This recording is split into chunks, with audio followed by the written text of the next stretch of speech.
Assalamualaikum warahmatullahi wabarakatuh. Bismillahirrahmanirrahim. Alhamdulillahirabbil alamin wa bihi nasta'in ala umuri dunya waddin. Assalatu wassalamu ala asrafil anbiya wal mursalin sayyidina wa maulana Muhammad wa ala alihi wa sahbihi ajma'in. La haula wala quwata illa billahil aliyil azim. Para pemirsa yang budiman, kita kembali membicarakan tentang kubur, bahwasanya kita disuruh oleh baginda Nabi kita Muhammad SAW untuk memperbanyak mengingat dengan kubur. Nah, karena siapa yang banyak mengingat kubur, Allah Ta'ala jadikan kuburnya itu akan raudatan min riyadil jannah, kebun daripada kebun surga.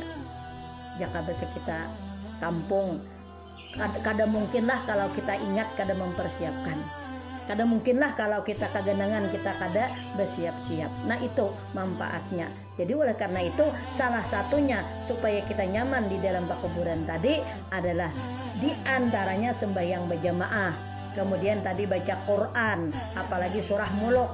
Nah, surah Muluk itu adalah surah Tabarak. Nah, kemudian lagi sholawat, kemudian lagi silaturahmi, itu termasuk supaya kita nyaman di dalam kuburan. Dan tadi Nabi menyuruh kita membaca surah Yasin. Nah, siapa membaca surah Yasin tidak akan kehausan di padang mahsyar. Dan disuruh lagi kita membaca surah Waqiah atau surah Gina, ujar Rasulullah. Nabi menyuruh, perintahkan keluargamu untuk membaca surah Gina. Kenapa? Karena supaya kita dimudahkan, dilancarkan usaha kita. Apabila usaha kita lancar aja, kita lancar, kita akan mudah untuk meningkatkan keimanan, ketakwaan kita kepada Allah Subhanahu wa taala. Dan kita disuruh lagi oleh baginda Nabi kita Muhammad sallallahu alaihi wasallam membaca yaitu suratul Kautsar. Suratul Kautsar yaitu surah Inna A'taina Kal Kautsar. Siapa yang membaca itu Inna A'taina Kal Kautsar, maka tamna'u khusumatal khusumah, maka menegah daripada permusuhan, perbentahan, ujar bahasa kita kampung kata jubah welan. Nah, ini penting kita dalam rumah tangga. Kenapa dalam rumah tangga? Karena kita terkadang sedikit selalu ada permasalahan dalam rumah tangga. Oleh karena itu kita dalam menghadapi keadaan supaya keluarga kita menjadi keluarga sakinah, mawaddah, warahmah, di antaranya amalkanlah surah yaitu Al-Kautsar atau Inna A'taina Kal Kautsar fasalli li rabbika wanhar inna syani'aka huwal abtar. Itu disuruh oleh baginda Nabi kita Muhammad sallallahu alaihi wasallam. Nah, kemudian lagi kita disuruh membaca suratul Ikhlas. Suratul Ikhlas yaitu membaca surah Qul huwallahu ahad. Siapa membaca suratul Ikhlas maka akan tertegah daripada sifat munafik. Mudahan kita jangan membiasakan sifat. Salah satu sifat munafik adalah terbiasa selalu dusta. Apabila berjanji selalu ingkar. Apabila dipercaya selalu khianat. Nah, oleh karena itu supaya kita terhindar daripada sifat munafik, maka biasakanlah membaca suratul Ikhlas atau surah Qul huwallahu ahad. Ada lagi, Nabi kita memerintahkan lawan kita membaca suratul Falaq. Suratul Falaq adalah surah Bismillahirrahmanirrahim. Qul a'udzu birabbil falaq. Nah, suratul Falaq tamna'u hasadal hasidina. Kita membiasakan membaca surah Falaq atau Qul a'udzu birabbil falaq, maka kita akan dipeliharakan oleh Allah daripada sifat dengki dan dipeliharakan daripada orang yang mendengki kita. Karena kita di dalam kehidupan dunia, kalau kita ada diberikan oleh Allah nikmat, diberikan oleh Allah suatu anugerah, maka banyak yang dengki lawan kita, banyak yang iri kepada kita. Oleh karena itu bintingnya biasakan membaca suratul Falaq. Apalagi setelah asar kita disuruh untuk membaca itu surah Falaq sebanyak 14 kali. Dan orang yang membiasakan membaca surah Falaq maka rezekinya diberikan oleh Allah, ujar baginda Nabi kita Muhammad sallallahu alaihi wasallam, seperti hujan yang turun. Itulah orang yang membiasakan suratul Falaq. Jadi artinya kita supaya jangan didengki orang, kita jangan dengki lawan orang, maka amalkanlah membaca surah qul a'udzu birabbil falaq sampai selesai. Nah, kemudian ada lagi baginda Nabi kita mengatakan menyuruh suratun nas, membaca qul a'udzu birabbin nas, supaya kita jangan waswis oleh syaitan, apalagi hendak sembahyang. Kita banyak benar nang kita ingatkan dunia, karena kita dalam sembahyang kalau kita banyak mengingatkan urusan dunia sampai terkadang kada ingat bacaan Fatihahnya, rakaatnya. Terkadang karena kita banyak mengingatkan dunia karena diwaswiskan oleh syaitan, maka sembahyang kita tidak ada pahalanya. Kenapa? Karena hati kita kosong daripada mengingat kepada Allah Subhanahu wa taala. Oleh karena itu, makanya disuruh kita membaca supaya kita selamat daripada waswis syaitan tadi. Baca, ujar baginda Nabi kita, qul a'udzu birabbin nas malikin nas ilahin nas min syarril waswasil khannas allazi waswisu fi sudurin nas minal jinnati wan nas. Baik manusia, baik jin nang hendak ujar bahasa kitanya mewaswiskan hati kita, maka kita akan selamat dengan kita membiasakan membaca qul a'udzu birabbin nas. Apalagi di waktu kita hendak sembahyang, disunatakan sebelum sembahyang itu membaca istighfar 3 kali. Baca itu surah qul a'udzu birabbin nas. Supaya apa? Supaya sembahyang kita khusyuk. Kalau sembahyang kita khusyuk, maka akan ada harapan diterima oleh Allah Subhanahu wa taala. Akan ada harapan kita mendapat imbalan dari Allah Subhanahu wa taala.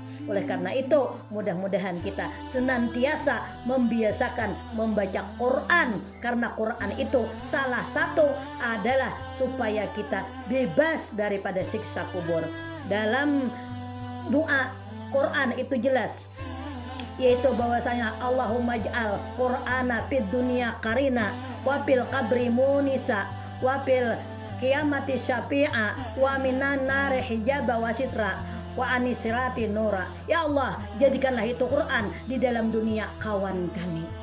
Kita jangan lepas apa jua pun, kita jangan lari daripada Quran. Kita kembali kepada Quran. Quran itu adalah pedoman kita, pegangan kita orang beriman. Oleh karena itu, ya Allah, jadikanlah Quran itu teman kami dalam dunia, kawan kami dalam dunia. Hendak apa yang kita laksanakan, baca bismillahirrahmanirrahim. Keluar pada rumah, baca bismillahirrahmanirrahim. Hendak apa yang kita laksanakan, naik kendaraan, baca Quran. Subhanallazi sakhkhara lana hadza wa ma kunna lahu muqrinin. Kemudian kalau kita dapat musibah, jangan kada ingat Quran juga, innalillahi wa inna ilaihi rajiun. Itu kan Allahumma ja'alil Qur'ana fid dunya qarina. Ya Allah, jadikan Quran itu kawan kami dalam dunia. Kemudian wafil qabri munisa. Ya Allah, jadikan Quran itu supaya penjinak kami di dalam kubur, karena kada ada lagi yang mengawani kita dalam kubur selain daripada amal ibadah kita. Oleh karena itulah, mudah-mudahan kita senantiasa mengamalkan Quran. Artinya apa jua pun nampo. Ya tadi paling kada kita setelah maghrib kita baca Yasin, baca Waqiah, baca Tabarak, supaya kita selamatan dunia dan akhirat. Itu Quran luar biasa bagi kita. Ada orang yang membiasakan membaca Quran, padahal itu ujar bahasa kitanya suaminya jahatnya luar biasa. Karena apa yang dilaksanakan oleh suaminya?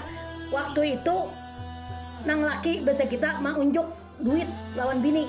Nah, imbah mau unjuk duit lawan bini, simpanikan umanya lawan wadahnya, lawan dompetnya disuruh nang bini menyimpan.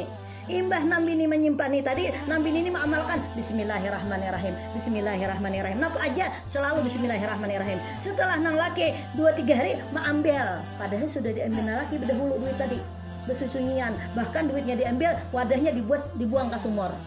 Imbah itu setelah seminggu diambil, mana aku nambini di mana duit nang aku menyuruh menyimpan, padahal sudah diambil oleh nang laki karena nang laki kurang jahat. Nah, setelah itu napa? Nang bini ini kada berpikir bahwasanya nalaki ini anak bajihat lah nang bini. Lalu nang bini mengambil bismillahirrahmanirrahim di tempat nang bini menyimpan. Ternyata itu duit tadi ada lawan dompetnya, sedangkan itu duit lawan dompetnya tadi sudah dibuang oleh lelaki, diambil duitnya, dibuang dompetnya ke dalam sumur. Kenapa? Karena Allah mengirim malaikat untuk mengembalikan itu duit, mengembalikan itu dompet dengan berkat apa? Dengan berkat itu nang bini mengamalkan Quran, mengamalkan bismillahirrahmanirrahim. Setiap apa yang dilaksanakan pasti bismillah. Akhirnya Allah Ta'ala berikan itu kepada Nabi ini tadi napa bantuan melalui malaikat turun. Akhirnya kada lagi nang bini takajud, nang laki takajud. Kenapa jadi nang laki takajud? Maka sudah diambil duit tadi, maka itu kembali ada. Kenapa? Karena berkat Al-Quran.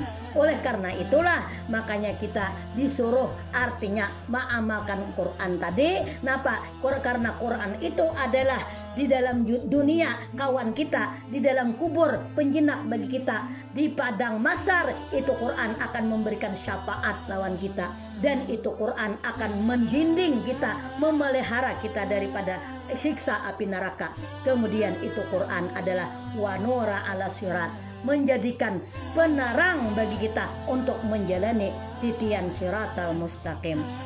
Bapak-bapak, ibu-ibu yang berbahagia, kiranya mungkin sampai di sini yang dapat ulun sampaikan. Mudah-mudahan itu semua bermanfaat bagi kita. Akhir kalam, wabillahi taufiq wal hidayah, wabiridha wal inayah. Assalamualaikum warahmatullahi wabarakatuh.